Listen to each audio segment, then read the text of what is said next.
Kia ora, you're watching another video from NZ Tradie, and today we're going to talk about AC motors. There's a bit of construction going on outside, so hopefully that doesn't bother the audio too much. But I'm going to work through my list of things I wanted to talk about with the AC motor with the help of visual aid of having this motor apart. Also, I'm going to draw a bit, and also I've got my workbook here from when I was an apprentice. I'm not going to do as much calculations as I did in the transformer one. Let me know whether that's something you do want a bit of or don't want a bit of, but I'm not going to do it for today's one. So to start with, I'm going to talk about the construction of a motor, an AC motor. You've got the stator, which is here, and it has copper windings on the inside here. You see them go up and down the stator. You then have the rotor, which also has windings in it, depending on the motor, depends on the type of windings.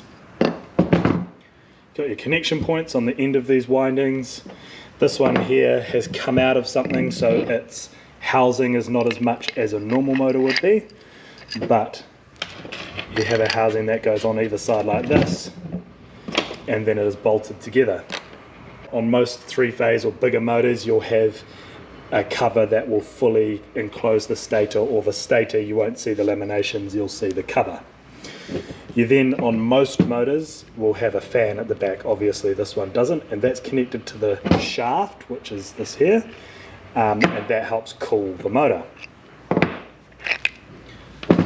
So that being said, I'm going to start with three-phase motors and how they work. So in a three-phase motor, as you should know, I'm just going to bring this three-phase picture over here. You have your three phases, and they are 120 degrees out on the sine wave. Here's the red phase, the white phase, and the blue phase. So because they're 120 degrees out, each one rotates around the stator. So in the stator, you have all the windings, and you'd have a red winding. We'll do it with a dot in the middle for where it enters and a cross for where it exits, and on the opposite side we'll have the exit of the red. I don't have a white pen obviously, but I'll just do black for white. So then you would have the white, and then you have the blue.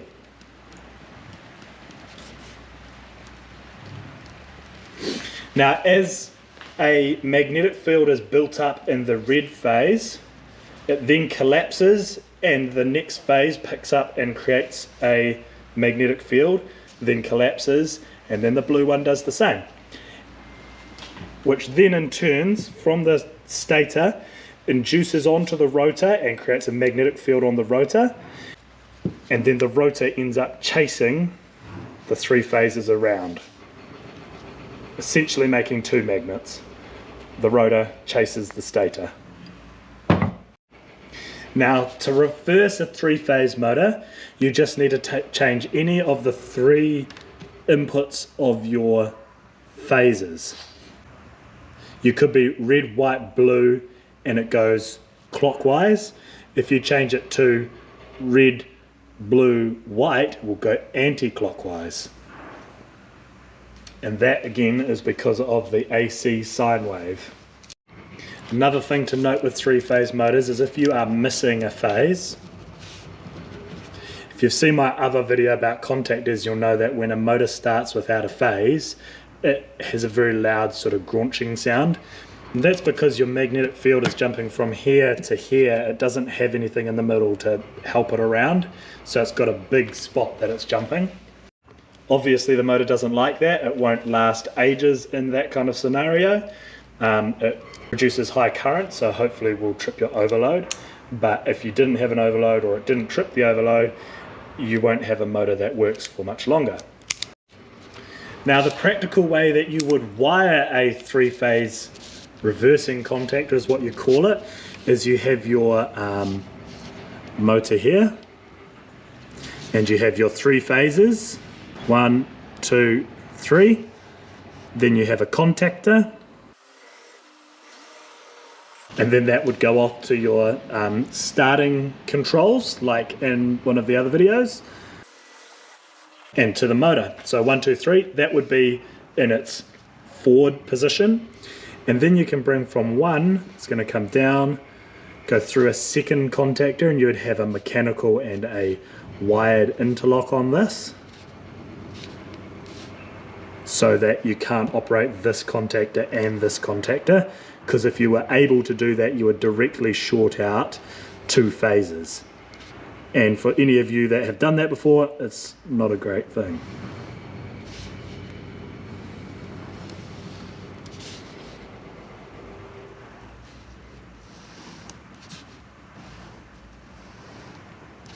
So as you can see here, number 1 comes down, carries on, and then it joins on to what would be the 3rd line of the motor.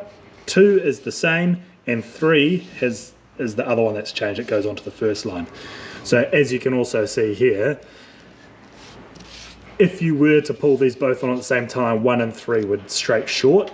It'd melt your stuff, big problems, trip a breaker, but there'd be quite an arc flash to start with. So the other thing that I'm going to talk about is a single phase motor. So as you can probably guess, because there is not 3 phases, you can't get that magnetic field chasing around the stator, and so they use capacitors or other methods to be able to do that. So there's a number of things that make the difference in this, and here is a picture of the windings on the stator of a single phase motor. You'll see that the start winding, which is here and jumps over to here, is a smaller wire and has less turns than the run winding. Here's the run winding with a thicker wire and more turns. So the reason for that is they use a capacitor to start the motor. The capacitor makes the current in the start winding lead the voltage, and therefore increases the phase angle between the current in the run winding and the start winding. If you're a bit confused about that, you need to go have a look at some of your AC theory. That will help you out. Once the rotor has started to turn and it gets to a speed in which it doesn't need the start winding anymore, there is a centrifugal switch or centripetal switch, and that disconnects the start winding, and so only the run winding is in use. So just a bunch of the things you could check for if your 3-phase motors or single phase motors aren't working. You need to test the voltage, you need to make sure your overloads are reset. Probably quite a common one is checking that your control circuits have voltage also. After that, there's a whole lot of things that are suggested. Realistically, in a practical application, you're going to be checking that you have your 3 phases or your single phase, and then you're going to be measuring or insulation resistance testing your windings. And if you've got dead shorts in there or they're low, then that's probably what your problem is. And you need to talk to your customer and say, do you want to try and rewind this, or do you just want a new motor? Generally, we do new motors. The amount it costs to rewind motors is far greater than it does to just buy a new one, unless it's like a specific motor for something, a DC motor or a very large AC motor perhaps. Now obviously I've just scratched the surface. There's heaps more to learn, but I don't think I could practically put it on a video. Maybe I'll do another one that goes into more depth if you guys are keen. That should get you started, identifies all the parts for you. So let me know if you do want more calculations and things in the videos, or whether those aren't so helpful. But that's all for now, and follow for more from an NZ tradie.